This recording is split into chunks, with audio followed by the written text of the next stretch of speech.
ഭക്തജന സംഗമവും സംഘടിപ്പിച്ചത്. യോഗം കൗൺസിലർ PT മന്മഥൻ ഉദ്ഘാടനം ചെയ്തു. ബ്രാഹ്മണനും ശൂദ്രനായ നായരും തമ്മിലുള്ള ബന്ധത്തെക്കുറിച്ച് അന്നൊരു കവിതയുണ്ടായിരുന്നു.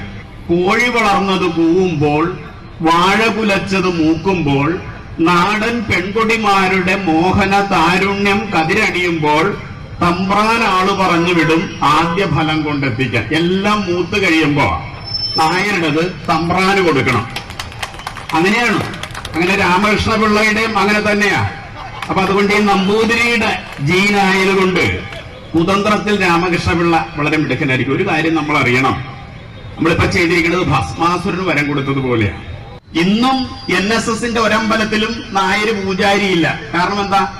ബ്രാഹ്മണൻ പറഞ്ഞിരിക്കുകയാണ്, നീ ശൂദ്രനായതുകൊണ്ട് നിനക്ക് വൈദികം പഠിക്കാൻ അവകാശമില്ല. അതുകൊണ്ട് അവന്റെ അമ്മയെ പീഡിപ്പിച്ച ബ്രാഹ്മണനെ തന്നെയാണ് അവിടെ അമ്പലത്തിൽ ശാന്തിയായിട്ട് വെച്ചിരിക്കുന്നത്, പൂജാരിയായിട്ട്. ഇത്രയും നാണം കെട്ട കൾച്ചർലെസ് ആയിട്ടുള്ള ഒരു സമൂഹം വേറെ എവിടെയെങ്കിലും കാണാൻ കഴിയുമോ?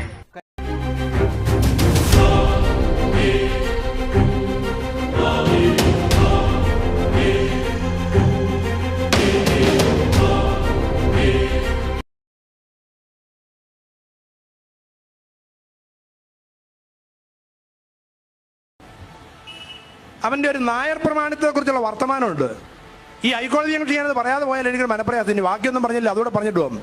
ആ പരമയോഗ്യൻ എന്ന് പറയുന്ന ADGP പറഞ്ഞത് എന്താണെന്നറിയോ? നായരാണോ ഇവിടുത്തെ ഡോമിനന്റ് കാസ്റ്റ് എന്ന്. എന്താ ഡോമിനന്റ് കാസ്റ്റിന്റെ പ്രത്യേകത? നായന്മാരെ അനുകരിക്കുന്ന സമൂഹമാണ് ബാക്കിയുള്ളവരെല്ലാവരും എന്ന്. ഏത് നായരെയാണ് നമ്മൾ അനുകരിക്കുന്നത്? ആ നായരുടെ പാരമ്പര്യം എന്താണെന്നറിയോ? ഒരു 2 തലമുറ അപ്പുറത്ത് നായന്മാരുടെ വീട്ടിൽ സന്ധ്യയാകുമ്പോൾ ചൂട്ടും കെട്ടി ഏതെങ്കിലും നമ്പൂരി വരും. ഒരു കൊച്ചു വൈശ്യാലയമായിരുന്നു ആ തറവാടൊക്കെ. ഒരപ്പൻ നമ്പൂരി വന്ന് കുറെ കാലം വ്യഭിചാരം കഴിഞ്ഞ് പോകും. അയാൾക്ക് വയ്യാതായ പിന്നെ വേറൊരുത്തൻ കടന്നു വരും. ആ തറവാട്ടിലെ ഒരു മകനും ചിലപ്പം ആരാ തന്തെന്നറിയാൻ പാടില്ല. അല്ലെ പല തന്തയ്ക്ക് എനിച്ച ആൾക്കാരായിരിക്കും ആ തറവാട്ടിലുണ്ടത്, ഇവൻ വിശേഷിപ്പിച്ച തറവാട്ടില്. അതുകൊണ്ട് ആ വ്യാഖ്യാനം അവിടെ നിർത്തിയേക്ക്. മാനമര്യാദയായിട്ട് ഉള്ള ആൾക്കാർ ഈ നായർ സമുദായത്തിൻ്റെ മേൽ നടക്കുന്ന നിരവധി അഴിമതികൾക്കും അനാചാരങ്ങൾക്കും പീഡനങ്ങൾക്കും ഒക്കെ എതിരായിട്ട് അങ്ങൊരൊറ്റാൻ പോരാട്ടമെന്ന നിലയിൽ ഏതാണ്ട് 10-20ഓളം വ്യവഹാരങ്ങൾ തന്നെ അങ്ങ് നടത്തി വരുന്നുണ്ട്. ഈ സാഹചര്യത്തിൽ ഈ അടുത്ത കാലത്ത് ഓച്ചിറയിൽ വെച്ച് നമ്മുടെ SNDP കൗൺസിൽ അംഗമായ മന്മഥൻ അവറുകൾ നായർ സമുദായത്തെപ്പറ്റി പരാമർശിക്കുകയും അതുപോലെ തന്നെ നായർ സമുദായത്തിൻ്റെ പിതൃത്വത്തെ പോലും ചോദ്യം ചെയ്യുന്ന തരത്തിൽ അദ്ദേഹം ഏതോ ഒരു സന്ദർഭത്തിൽ ആവേശകരമായി സംസാരിച്ചു എന്ന് കേൾക്കുന്നുണ്ട്. അതിനെതിരെ താങ്കളും മറ്റു ചിലരും ചില കേസുകളുമായിട്ട് മുന്നോട്ട് പോകുന്നുമുണ്ട്. അതിനുണ്ടായ സാഹചര്യത്തെപ്പറ്റി എന്താണ് അങ്ങേക്ക് പറയാനുള്ളത്? ഞാൻ പ്രധാനമായിട്ട് നായർ ബ്രാഹ്മണ ക്ഷത്രിയ അമ്പലവാസി വിഭാഗത്തിൻ്റെ അവകാശങ്ങൾക്കായിട്ടാണ് ഇടപെടുന്നത്. അത് പൂർണ്ണമായിട്ടും നിയമപരമായിട്ടുള്ള കാര്യങ്ങളാണ് നമുക്ക് ചെയ്യാൻ കഴിയുന്നത്. അക്കാര്യത്തിൽ പ്രധാനമായിട്ട് നമുക്ക് 1957 നഷ്ടപ്പെട്ടു പോയ അല്ലെങ്കിൽ നഷ്ടപ്പെടുത്തിയ അധികാരത്തിൽ പങ്കാളിത്തം, അതുപോലെ തന്നെ അനുബന്ധമായിട്ടുള്ള മറ്റു പല കാര്യങ്ങൾ, അത്തരം കാര്യങ്ങൾക്ക് വേണ്ടിയിട്ടാണ് പ്രധാനമായും കേസിൻ്റെ അല്ലെങ്കിൽ പരാതിയുടെ രൂപത്തിലേക്ക് വന്നിട്ടുള്ളത്. അത്തരത്തിലായിട്ടുള്ള കാര്യങ്ങളുമായി മുന്നോട്ട് പോകുമ്പോൾ എനിക്ക് മനസ്സിലാക്കാൻ കഴിഞ്ഞിട്ടുള്ള കാര്യം, കഴിഞ്ഞ കാലഘട്ടങ്ങളിൽ, അതായത് ഏകദേശം ടിപ്പുവിൻ്റെ കാലഘട്ടം മുതൽ നായർ തുടങ്ങി അല്ലെങ്കിൽ ബ്രാഹ്മണാദികൾ, അമ്പലവാസികൾ, ക്ഷത്രിയർ എന്നൊക്കെ പറയുന്ന സനാതന ക്ലാസ്സിന് സംഭവിച്ചിട്ടുള്ള അല്ലെങ്കിൽ അവരെ നശിപ്പിച്ചുകൊണ്ടുള്ള, വംശീയമായി ഉന്മൂലനം ചെയ്തുകൊണ്ടുള്ള ചില ചതിപ്രയോഗങ്ങളെക്കുറിച്ച് എനിക്ക് വളരെ വ്യക്തമായി തന്നെ രേഖകൾ അനുസരിച്ച് മനസ്സിലാക്കാൻ കഴിഞ്ഞിട്ടുണ്ട്. അത്തരത്തിലുള്ള ഒരു ചതി, വഞ്ചന ഈ സമൂഹത്തിൽ നിയമപരമായി തന്നെ, ഒരുപക്ഷെ നിയമപരമായി തന്നെ നടത്തുന്നുണ്ടെന്നുള്ള ഒരു വിഷമം മനസ്സിലാക്കിയിട്ടാണ് ഞാൻ പൂർണ്ണമായും ഈ വിഭാഗത്തിൻ്റെ അവകാശങ്ങൾ പുനഃസ്ഥാപിക്കുന്നതിലേക്കായി മുന്നോട്ട് വരികയും നിയമപരമായി തന്നെ മുന്നോട്ട് പോവുകയും ചെയ്തിട്ടുള്ളത്. അത്തരത്തിലുള്ളൊരു ഭാഗമായിട്ട് മുന്നോട്ട് പോകുമ്പോൾ എനിക്ക് മനസ്സിലാക്കാൻ കഴിഞ്ഞിട്ടുള്ളത്, ആ കാര്യങ്ങൾ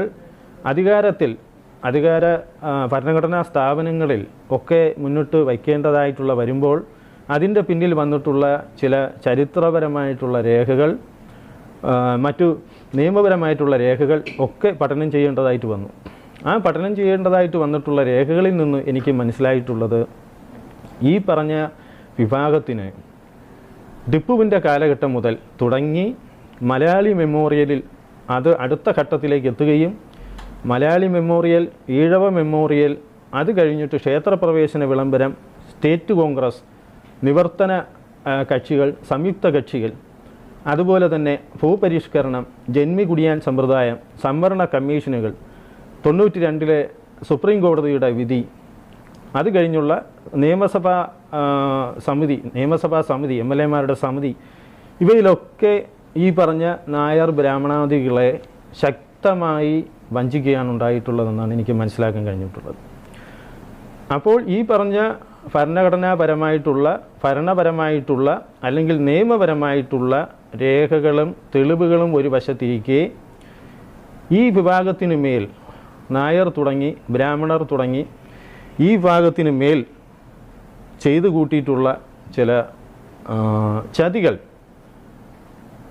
ആ ചതിയുടെ ഭാഗമാണ് PT മന്മഥൻ എന്ന SNDPയുടെ കൗൺസിൽ മെമ്പർ തുടർച്ചയായിട്ട് 1 നൂറ്റാണ്ടുകൾ കൊണ്ട് ഈ വിഭാഗത്തിനെതിരെ നടത്തുന്ന ചതിയുടെയും വഞ്ചനയുടെയും ഒരു ഭാഗം, അതുകൊണ്ട് അവസാനിക്കുന്നതെന്ന് ഞാൻ കരുതുന്നില്ല. അതൊരു ഇടയ്ക്കുള്ളൊരു പ്രതിഭാസമായിട്ട് മാത്രമാണ് കാണുന്നത്. ഇദ്ദേഹം പറഞ്ഞിട്ടുള്ള ഈ ഭാഗം നമ്മുടെ സമൂഹത്തിൽ ജാതി വ്യവസ്ഥയെ പുനഃസ്ഥാപിക്കുന്നതിന് വേണ്ടിയിട്ടും അന്തഛിദ്രങ്ങൾ വളർത്തുന്നതിന് വേണ്ടിയിട്ടും നായർ ബ്രാഹ്മണ ക്ഷത്രിയ അമ്പലവാസി സമുദായത്തിനെ വിഘടിപ്പിച്ച് സനാതന ക്ലാസിനെ എന്നേക്കുമായി ഉന്മൂലനം ചെയ്യുന്നതിന് വേണ്ടിയിട്ടും ഉള്ള ഒരു വംശീയമായിട്ടുള്ള ആക്രമണമായി ഇതിനെ നമ്മൾ കാണുവാൻ അല്ലെങ്കിൽ ചിന്തിക്കുവാൻ തയ്യാറാകണമെന്നാണ് എനിക്ക് രേഖകൾ പ്രകാരം മനസ്സിലായിട്ടുള്ളത്.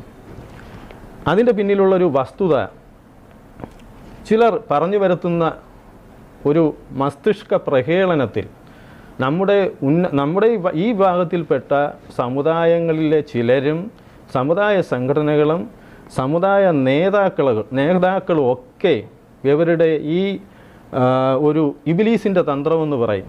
അതായത് 10 പ്രാവശ്യം ഒരു കള്ളത്തിനെ പറഞ്ഞ് പ്രചരിപ്പിച്ച് ഒരു മസ്തിഷ്കത്തിലേക്ക് കയറ്റി അവൻ്റെ ചിന്തകളെ നശിപ്പിക്കുക, അസത്യത്തിനെ സത്യമായി കാണുന്ന തരത്തിലേക്ക് ഒരു മനസ്സിനെ മാറ്റിയെടുക്കുക, അവനെ ഉന്മൂലനം ചെയ്യുക എന്നുള്ള ഒരു ഗൂഢമായിട്ടുള്ള ലക്ഷ്യം ഇതിന് പിന്നിലുണ്ട്.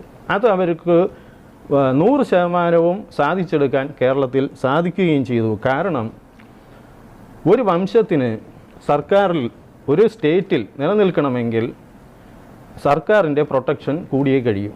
അങ്ങനെ ഒരു അവസ്ഥ നിലനിൽക്കെ 1957 നമ്മുടെ അന്നത്തെ ഗവൺമെൻറ്, അന്നത്തെ രേഖകളിൽ നിന്ന് ഞാൻ മനസ്സിലാക്കുന്നത്, ഈഴവ, മുസ്ലിം, ക്രിസ്ത്യൻ ചില അന്നത്തെ ജനപ്രതിനിധികൾ അസംബ്ലിയിൽ ഇക്കാര്യം, അതായത് നമുക്കുണ്ടായിരുന്ന സംവരണം എന്ന് പറയുമ്പോൾ ജനപ്രതിനിധി സഭകളിലും അത് അധികാര പങ്കാളിത്തത്തിൻ്റെ ഭാഗമാണ്. അതുപോലെ തന്നെ കുട്ടികൾക്ക് പഠിക്കുന്നതിന് വേണ്ടി ഉന്നത വിദ്യാഭ്യാസ രംഗത്ത്, അതുപോലെ PSC വഴിയുള്ള ജോലികളിൽ നമുക്കുണ്ടായിരുന്ന സീറ്റുകൾ, നീക്കിവെക്കുന്ന സീറ്റുകൾ, സംവരണം എന്ന് പറയുമ്പോൾ, റിസർവേഷൻ എന്ന് പറയുമ്പോൾ ഏതെങ്കിലും ഒരു വിഭാഗത്തിന് പ്രത്യേകമായി നിശ്ചിത ശതമാനം സീറ്റുകൾ നീക്കിവെക്കുക എന്നുള്ളതാണ് അർത്ഥമാക്കുന്നത്. ആ സീറ്റുകൾ നീക്കി വയ്ക്കരുത് എന്ന് പറഞ്ഞപ്പോൾ അന്നത്തെ ഗവൺമെൻറ് അതിൽ വംശവതനായി മാറിപ്പോവുകയും, എന്ത് കാരണമാണെന്ന് അറിയാൻ സാധിക്കില്ല, പക്ഷേ അസംബ്ലി രേഖകളിൽ അങ്ങനെ ഒരു ചർച്ച വന്നിട്ടുണ്ട്. ആ സമയത്ത് തന്നെ, മിനിസ്ട്രിയുടെ കാലത്തിൽ തന്നെ നമ്മളെ ഈ പട്ടികയിൽ നിന്ന് യാതൊരു കാരണവും കൂടാതെ നീക്കം ചെയ്യുകയും ചെയ്തു. അപ്പോൾ 57 അന്ന് തുടങ്ങിയ ബുദ്ധിമുട്ട് 2023 ആയപ്പോൾ 66 വർഷത്തെ 3 തലമുറകളുടെ നഷ്ടം, സാമ്പത്തികപരമായിട്ടുള്ള നഷ്ടം, ഉദ്യോഗത്തിൽ കുട്ടികൾ പഠിച്ചു വന്നു കഴിഞ്ഞാൽ ഉദ്യോഗം കിട്ടാതെ അവർക്ക് അഭയാർത്ഥികളായി നാട് വിട്ടു പോകേണ്ട അവസ്ഥ, കുട്ടികൾക്ക് ഉന്നത വിദ്യാഭ്യാസം നേടാൻ കഴിയാത്ത അവസ്ഥ, ഇങ്ങനെയുള്ള കുറേ ബുദ്ധിമുട്ടുകൾ വന്നിട്ടുണ്ട്. അതോടൊപ്പം പ്രധാനമായിട്ട് നമുക്ക് വന്നിട്ടുള്ളത് ഭൂപരിഷ്കരണ നിയമങ്ങൾ. ഭൂപരിഷ്കരണ നിയമത്തിൽ ഏറെക്കുറെ പൂർണ്ണമായിട്ടും ഭൂമികൾ എടുത്തിട്ടുള്ളത് ഈ വിഭാഗത്തിൻ്റെതാണ്. അത് അവർ അന്ന് കൊടുത്തിട്ടുള്ള ടേംസ് ഓഫ് റെഫറൻസിൽ പറഞ്ഞിട്ടുള്ള പ്രകാരം നെല്ല് അല്ലെങ്കിൽ കുരുമുളക്, വാഴ, ഇഞ്ചി ഇങ്ങനെയുള്ളതൊക്കെ വയ്ക്കുന്നത് തോട്ടത്തിൻ്റെ ലിസ്റ്റിൽ പെടുത്തിക്കൊണ്ട് ഈ വിഭാഗത്തിൻ്റെതായിട്ടുള്ള മുഴുവൻ വസ്തുവകകളും സർക്കാർ അന്ന് ഏറ്റെടുക്കുകയാണ് ഉണ്ടായത്. അത് നമുക്കെതിരെ ഉണ്ടായിട്ടുള്ള ഒരു പ്രധാനപ്പെട്ട ചതിയാണ്. കാരണം മലയാളി മെമ്മോറിയൽ സമയത്ത് നമ്മുടെ സ്റ്റേറ്റിൽ തമിഴ് ഭാഷ സംസാരിക്കുന്ന തമിഴ് ബ്രാഹ്മണരായിട്ടുള്ള അയ്യങ്കാർ വംശമാണ് കൂടുതലായിട്ടുള്ളത്. അന്നത്തെ കണക്കനുസരിച്ച് മദ്രാസ് പ്രസിഡൻസിയുടെ ഭാഗമായിരുന്ന അവർ തിരുവിതാംകൂർ സ്റ്റേറ്റിൽ ഭരിക്കുകയാണെന്നുള്ള വാദത്തിൻ്റെ കണക്കുകൂട്ടലിലാണ് നായർ സമുദായത്തിനെയും കൂടെ വംശത്തിനെയും കൂടെ ഉൾപ്പെടുത്തിക്കൊണ്ട് മലയാളി മെമ്മോറിയൽ എന്നുള്ള ഒരു ഹർജി ഗവൺമെൻറ്റിന് കൊടുക്കുന്നത്. അത് കഴിഞ്ഞപ്പോൾ അത് ഈഴവ മെമ്മോറിയലായി മാറിയെന്നുള്ളത് ഒരു ചരിത്ര സത്യം നിലനിൽക്കുകയാണ്. അതിനുശേഷം ക്ഷേത്രപ്രവേശന വിളംബരത്തിൽ അന്നത്തെ ഗവൺമെൻറ് വച്ചിട്ടുള്ള ഒരു കമ്മീഷൻ, ആ കമ്മീഷൻ്റെ ഭാഗമായിരുന്ന ഉള്ളൂർ എസ് പരമേശ്വരയ്യർ, അദ്ദേഹം ഈ പറയുന്ന വിഭാഗത്തിന് ക്ഷേത്രപ്രവേശനത്തിന് അനുകൂലമായിട്ടുള്ള റിപ്പോർട്ടാണ് നൽകിയത്. അന്ന് സവർണരെന്ന് മുദ്ര കുത്തിയിരുന്ന നായർ ബ്രാഹ്മണാദികൾ ഉൾപ്പെടെയുള്ള 12,000-ഓളം ജനങ്ങൾ, അന്ന് സ്റ്റേറ്റിലുള്ള ജനങ്ങൾ ഇതിനനുകൂലമായിട്ട് ഒപ്പുകൊടുക്കുകയും ചങ്ങനാശ്ശേരി പരമേശ്വരൻ പിള്ള അദ്ദേഹം മുൻപിട്ട് നിന്ന് തന്നെ തിരുവിതാംകൂർ മഹാറാണിക്ക് മെമ്മോറാണ്ടം കൊടുക്കുകയൊക്കെ ചെയ്തൊരു സത്യം മുന്നിലുണ്ട്. എന്നാൽ ആ സത്യത്തിലൂടെ ക്ഷേത്രത്തിലേക്ക് പ്രവേശിച്ചവരാണ് അതിൻ്റെ ചില കുബുദ്ധികളായിട്ടുള്ള ജാതി വെറി വച്ച് പുലർത്തുന്ന ചില വ്യക്തികളാണ്. സമുദായത്തെ ഒന്നടങ്കം പറയാൻ ഞാൻ ഇതല്ല, എത്രയോ നല്ല ആൾക്കാർ ഈ സമുദായത്തിൽ എല്ലാ സമുദായത്തിലും ഉണ്ട്, അതുപോലെ തന്നെയാണ്. പക്ഷേ ജാതി വെറി ഈ സ്റ്റേറ്റിൽ, നമ്മുടെ സ്റ്റേറ്റിലെ ജാതി വ്യവസ്ഥയെ പുനഃസ്ഥാപിക്കണം, അത് മുതലാക്കണമെന്ന് ആഗ്രഹിക്കുന്ന രാഷ്ട്രീയവും സാമുദായികവുമായിട്ടുള്ള ചില വ്യക്തികളാണ് ഇത്തരത്തിലുള്ള അന്തഃഛിദ്രങ്ങൾ നമ്മുടെ സ്റ്റേറ്റിൽ വച്ച് പുലർത്തുന്നത്.